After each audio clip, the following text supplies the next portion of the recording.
Aujourd'hui, on va parler des différences entre ouvrir une filiale, un établissement stable ou un bureau ici au Brésil.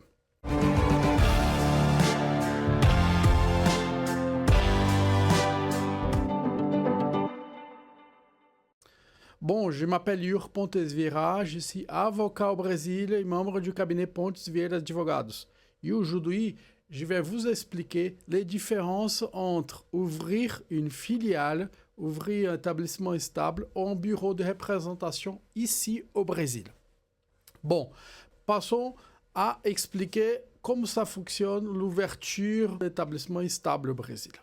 Bon, d'abord, sachez que le Brésil, l'établissement stable est une entité sans personnalité juridique propre. Donc, cette entité, elle est liée à la maison mère. Tout d'abord, cette entité, elle a besoin de faire une demande au préalable au ministère fédéral de l'industrie et du commerce. Donc, c'est une demande très bureaucratique qui prend beaucoup de temps. Vous imaginez que toute demande d'ouverture d'un établissement stable d'un groupe étranger a besoin de demander l'agrément de l'État brésilien, l'État fédéral. Il y a une taxation assez complexe, étant donné qu'il n'y a pas une différence de régime juridique entre la maison mère et l'entité brésilienne.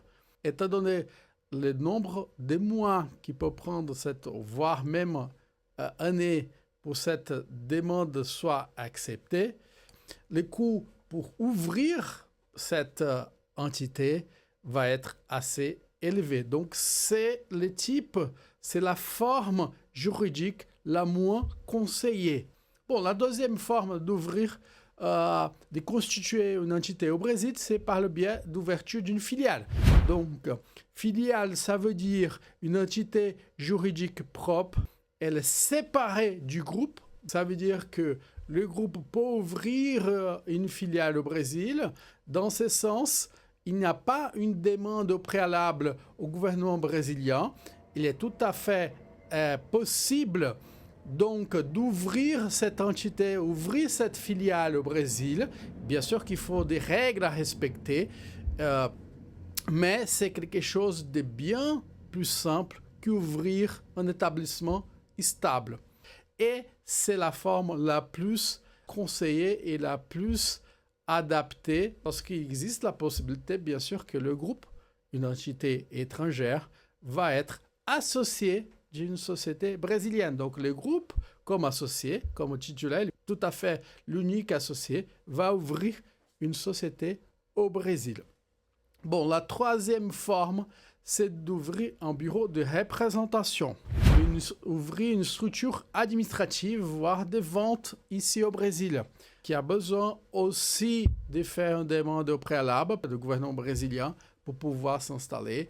Il y a une taxation assez complexe, puisque vous imaginez, il faut savoir quel est le résultat au niveau du Brésil, mais avec l'impact de la société mère.